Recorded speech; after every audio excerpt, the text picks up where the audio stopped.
So what I want to do is to get this out of the box as easily as possible and without making any more damage if I can. A lot of this tape looks original because there's no other replacement tape around it. So let's turn this around. There's that, that's that side done. Yeah. So turn it right the way around. And close that so I don't cut myself. The plastic which is holding him in place is fully enclosed. What I need to do now is to see if I can lift this out without making too much mess. So as you can see, it's further enclosed in its own bubble.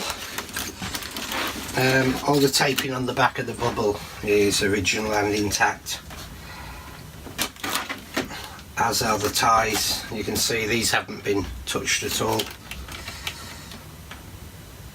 I've just started cutting the plastic off here. It's still attached there. This is original, and in fact here's the manual attached to the back and these connection pieces. So this really is unopened, unused until now. And now what I'm going to do is take it out and have a closer look at it. It really is very well wrapped. User guide still in its packaging. So I don't plan to open that. So I'm going to leave it as original as possible for the purchaser.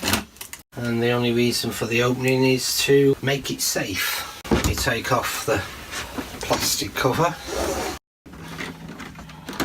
That's good, the handle is actually holding the cover in place. So there's the plastic off there. So here he is. He's yellowed a little bit, but not that much actually. I thought he was a lot more yellow. But he's completely and utterly consistent, and you can see all the cobwebs. They've obviously been in here some time. The wrist straps are on. The green ball and the red skittles are in the top corner. Now I don't plan to remove the skittles or the remote because they don't need to be touched, they'll be fine. What I need to do now is undo his ties and get him out. So I'll show you what he's like when he's out. So here he is, out of the box and stood up on his own. He's still got a plastic coating on this particular hand, which I will leave in place. I don't really need to take that off at this time. In the next video I'll be taking his panels off and checking out his wiring. I hope you liked the video. I hope you watch part 1 and part 3 to see how he gets on. Don't forget to subscribe and to share with anybody else you know who may like robots or have a Robosapien RSV2. Thanks for watching. Bye.